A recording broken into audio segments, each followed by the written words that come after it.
In this video, I'm going to teach you how to read anyone. And specifically, what I want to do is give you 6 things that if you implement and think about these, you're going to know what people are thinking and feeling without them even having to tell you. And that skill is amazing. You can apply it in tons and tons of different circumstances. And that's the last piece. I want to help you learn how to apply it. Because a very, very common question that I see in the comments, and I appreciate those, but very, very common one is, Charlie, how do you make these charisma breakdowns? How do you see the frameworks that you see? And how did you learn this stuff? The answer is that I started by learning how to read people. That's so closely tied to the question of the charisma breakdown. So I figured, why not knock them both out in one video? Let's go ahead and get started though. The first thing, if you're interested in learning how to read other people, is you have to get better at reading yourself. You need to develop a level of self-awareness that is far, far above most other people. But the good news is, it's a very specific kind of self-awareness. And that is, you have to notice when you are forming opinions about other people, or when you're changing opinions about other people. Because if you think about it, there's 7 billion people in the world, and you don't have opinions on most of them, right? You don't trust them, or distrust them, or like them, or hate them. It's just neutral to you. But at some point between seeing someone who is a stranger and then having them walk up to you, start a conversation, speaking for maybe 5 minutes, you're going to form a very strong opinion most times. And that's going to be, you know what, I just don't trust this guy. Something about him has tipped me off. Or this guy's awesome. I would definitely hang out and spend time with him. Or maybe it's, this person, wow, how sharp are they? I would love to work with them. The truth is, only a few minutes have gone by, right? You haven't seen their resume. You don't know anything about them. Everything they're saying could be true, false, or otherwise. What you're picking up on are very, very subtle cues. And if you get good at noticing when you feel these things, you're going to get better at picking up those cues and identifying what they are. So step 1, self-awareness. You need to know when you are having opinions about other people.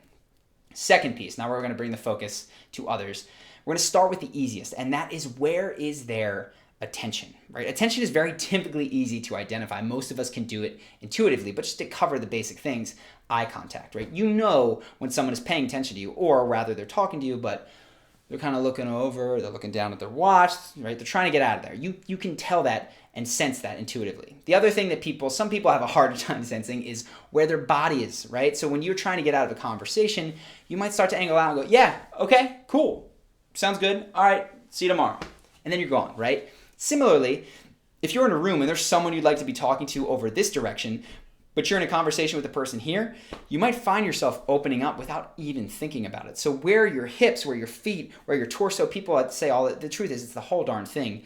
Where different elements of your body are facing is indicative of where your attention is. And then the last thing for attention that is going to be important is the person that is talking to you, or that maybe you're talking to, are you answering and asking engaged questions? A non-engaged question is cool, interesting, yep, okay, that's non-engaged. An engaged question relates to the thing that you're saying. It's an add-on. It doesn't have to be a question. It could be a comment that is related to a story you told. That is going to be very indicative of if you have someone's attention or don't. So that's the first step of cold reading. Second thing overall is going to be, okay, are they giving me attention? Are they interested or disinterested in what is going on in front of them? Then we want to hone down a little bit, right? Because all we know now is interested or disinterested. We need to get to some emotions.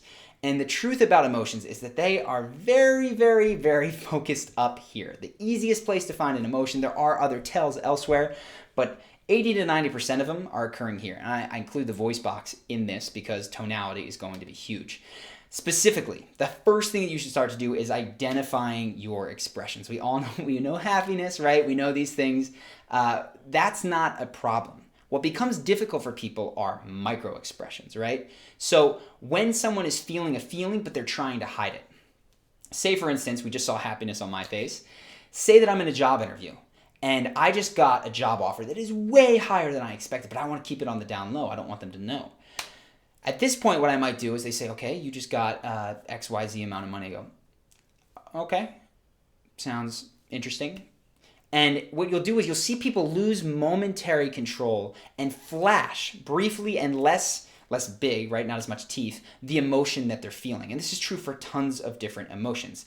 I personally got my experience learning how to read these in the real world, right? I wasn't necessarily looking for them, but what I would do is go out and see, okay, what's going on with people's faces? This wasn't conscious at the time.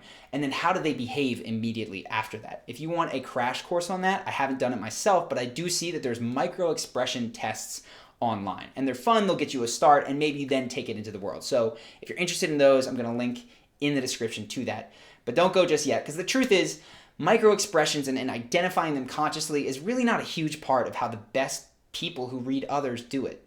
The best way that they do it is by identifying patterns. So job interview again, right? Say you're in a job interview and the person across the table from you goes, okay, see your resume. Okay, we'll call you back.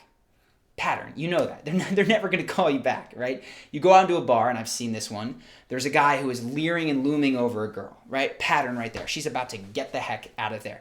You see these very, very consistent patterns, and I could list off a ton for you, but while there's a finite number, there is a large finite number. So it's not necessarily worth it for me to do all of the patterns. That would take forever. What I can do is teach you to start identifying them better. And the way that you do that is by making predictions. This is going to really, really hone your pattern recognition skills. So, for instance, when I was I think I was 21, because I was just starting to go to bars, spending a lot of time going out. It was really new and exciting. But one of the things that I would do is I would go and I would make guesses, predictions about who knew who, how a conversation was going, if that girl liked that guy. So I'd walk in and I go, that group, I think that they came here together because that girl just grabbed a drink and handed it to that guy as if it was no big deal. So there's clearly some trust there. On the other hand, there's a group over here, 2 guys and 2 girls, and they're standing with this like invisible line between them. Nobody's touching. The guys are on one side, the girls are on the other. I think they just met. And then there was a situation with a buddy of mine, I remember, and I started to get good at seeing this. And he said, there's this girl, I met her, it's going really well. And it looked like it was going well.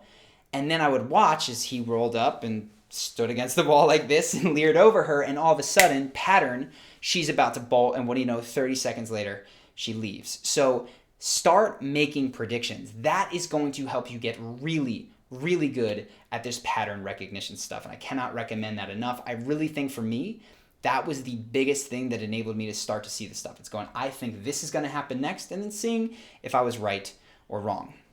But the truth of all of this is, you have to go out and you've got to be scientific about it, because you're predicting patterns, you're seeing all these things, but if you don't start to apply it to your own life and to experiment with it, it's all going to fall flat and it's not going to stick. And the interesting thing about experiments is that they prove you right or wrong. And this is the science part of it, because I remember I would go out and I would try to pick up different things from friends of mine who did other things well. So for instance, Ben, my co-founder, who you might have seen in other videos, had this buddy who was very gregarious, outgoing, but he was also a big dude. And people really liked him. So Ben, when he first got to college, one of the first things he did is he saw this guy, he wanted to be more like him, get the reactions that he got, and he thought, okay, he's 220 pounds of muscle, must be the muscle. So he went to the gym, worked out really hard. A year later, he's put on 40 pounds. He's the same height, same size, same weight, and nothing really changed, right? It didn't go the direction that he wanted.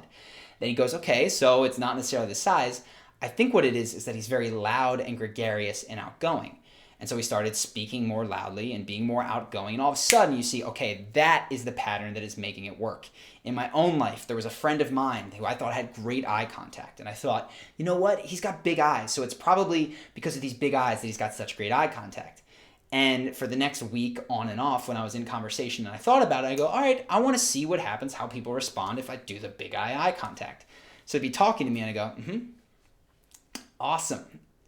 Oh, that was so cool, right? And I'm doing these bug-eyed, insane mad person look until Ben, my friend, goes, dude, what the hell are you doing?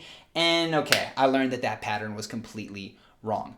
The point of this is, you can start to learn how to cold read people. If you can identify the emotions you have, you're going to get some hypotheses about what's driving emotions. If you can start to predict and see them in other people, you're going to get good at knowing, okay, this conversation is about to tip. It's going to go well or it's going to go bad. They're about to really make friends or they're going to split. And then the way that I make the breakdowns is I just go back and say what happened before that, right? So I saw my buddy go up, this girl's about to split, but what did he do? I didn't know at the time, and I only put it together later that it was, oh my gosh, when he leans up against the wall, looms over her, of course, that triggers a feeling of I need to get out of here. And so sometimes when I'm out, I'll notice, I go out to dinner, right? And I see that one friend of mine will start to tell a story and we'll be at a little circular table. and every single person there will pay attention. I'll go, this is an interesting story, but honestly, what interests me more is how the heck did he do that? What did he preface it with? What went right before he started talking?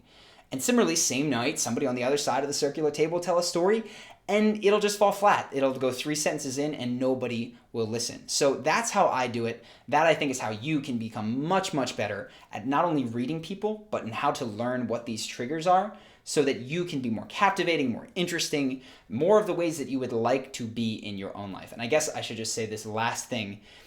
A huge, huge underpinning of this channel and everything that we do is the idea that you are not born charismatic or uncharismatic or confident or unconfident.